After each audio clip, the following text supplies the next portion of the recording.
Hi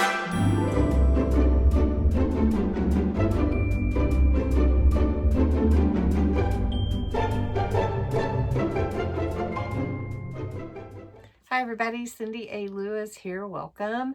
Today is crafting therapy, and we are working on the A Time to Remember Junk Journal series for this month. It is birthday month, so don't forget that. Go over and check out the February 1st video for all the details and the giveaway. But today's project is going to be part of the cover, and what we're wanting to do is create a faux leather cover with just some craft paper like this craft paper, and then I'm going to show you what we're using to make it look like leather. Yeah, and so we are going to do that. We're going to do that here momentarily. Do want to tell you that Sheena Douglas is the one that I learned this from. She works with Crafter's Companion, but she's also an artist all on her own, and I will link the video that she did below. I'm filming this in more than one session for myself. It will seem like one for you, but because the paper has to dry over time. So this is a regular sheet of Kraft cardstock. It's about 310 GSM, so that's the weight. It's very heavy, great for boxes. But we're gonna make it into something that looks like leather, and this is the sheet that I did before. And we're going to use embossing folders to emboss it and inks to give us this look that we want to achieve. So the first thing you need is glycerin.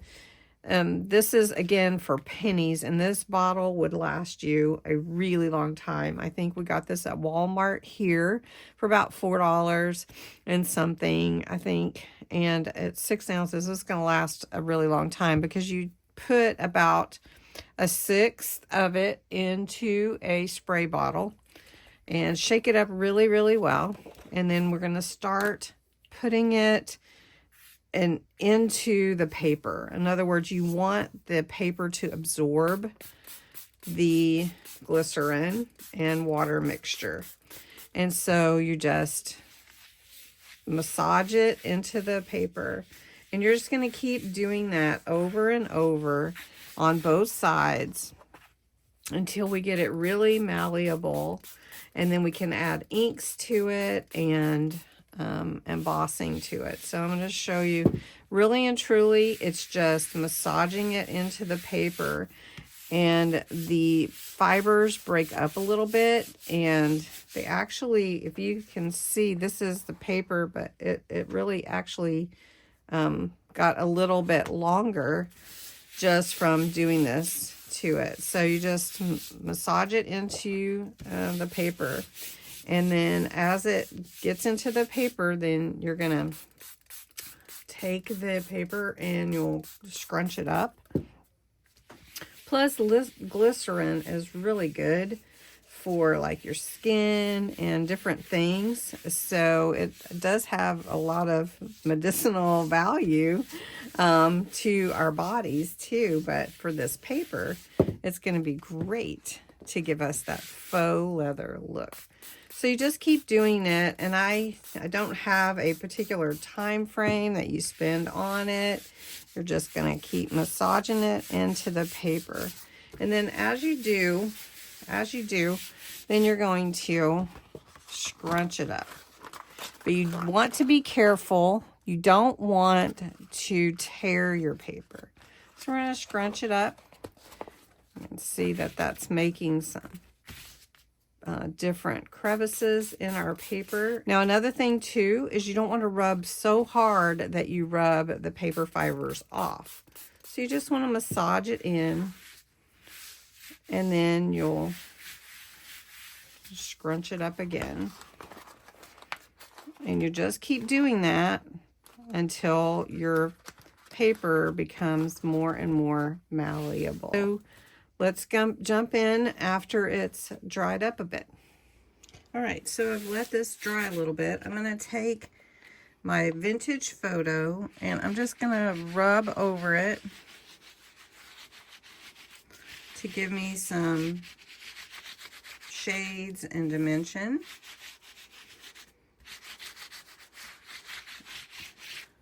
And that looks really good.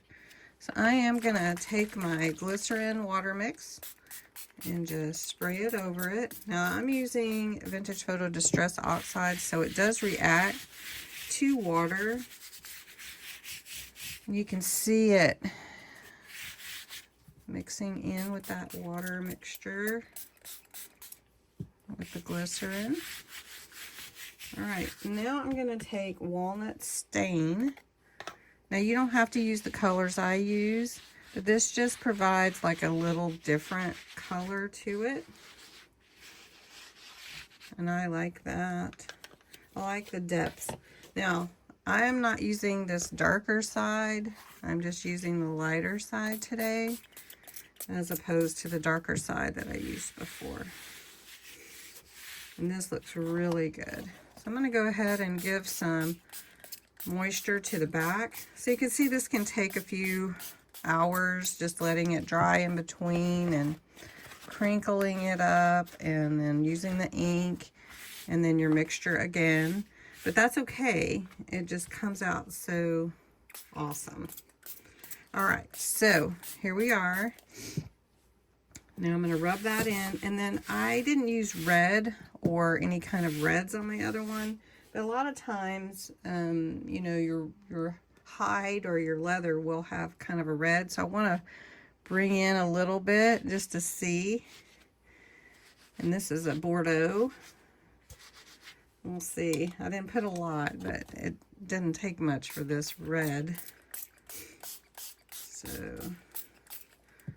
and if I don't like it, I don't know, it might look good.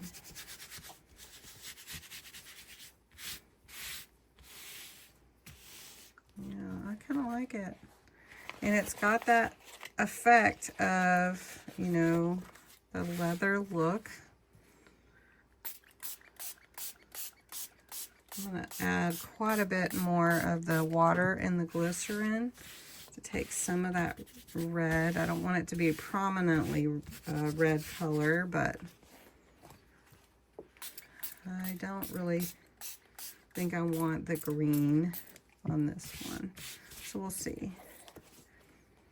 So that looks good. Okay, so I have let this dry somewhat. I've added a little bit more ink to it, and it is pretty supple, as you can see. I haven't done really much to the back except for wet it. I do want it to be somewhat wet when it goes in, but I don't want it to have a lot of moisture to go in my machine. That's the thing you don't want. So what I'm going to do is I'm going to take one of my embossing folders, the one that I want to use, and I'm going to use this one. So I'm going to slide it in right here, and I'm going to run it through the machine. I'll show you how it comes out. Okay, this is how it came out. It needs a little inking for it to show up, and we'll do that here in just a minute. And I don't have hardly any moisture on my embossing folder, which is good. I have a little bit on my plate, so I'm going to wipe that off. And now we're going to put it through on the other side with the same one that I used before, which is the postmarks and everything. They look old. So we're going to do the same thing. All right, so you can see really well the embossing of the two different embossing folders. One was a 3D, I will show you. This is the 2D one with the vintage postmarks. And then this one is from Vintage Diary. It was the 3D one. And these are from Crafter's Companion that I had from other kits. So what I want to do is I want to take one, let's see, I'm trying to decide which one I want to do to bring out the look. I think I want a darker color. Let's try ground espresso and see how that comes out. I think I might try it with an actual blending sponge first, just to kind of see how it comes out before I take the pad directly on. Oh, I think it'll look good. All right. So as you can see, this is a little bit of a process because of you're making the leather, faux leather paper, making it into faux leather. So we're going to try this. Let's try it directly on. Oh yeah, look at that. Oh, this one looks really good. Now I'll show you the one I made before, and it has a little greens in it, but I decided I didn't really want to do that this time. So look at that. And it does, it even feels kind of like leather. It doesn't smell like leather. All right, so let's try this on this other side. Want to bring out all that embossing. Now you could add different colors. You can press harder if you want, but I'm just lightly going over everything. And I like it. Now, you can go to Sheena's video, which I linked below, and you can check out what she did on hers. So it looks really good. I think what I'm going to do, though, is cut them apart, and I'm going to put this in the spine and kind of lay them out exactly how I want. So this is the one we made together. This is the darker one, and you can see kind of the greens and everything in this one. So it's quite a bit darker, but I really like this one. So you'll just have to play with it and let me know what you think and how it comes out.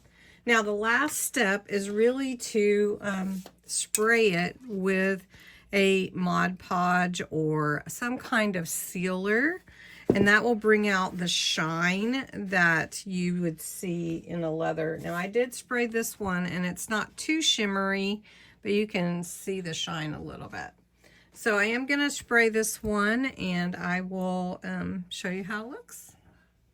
Now this needs to dry a little bit more, but you can see it gives it some shimmer, and it's going to just help add a little bit more to that look of leather. So in the next segment, what we're going to do is we are going to create and finish the cover, add our hardware that we can, and we'll add this leather to our cover. So thanks so much for watching today and joining me for Crafting Therapy. If you do go over and watch Sheena's, tell her Cindy A. Lewis sent you, and thanks so much for watching.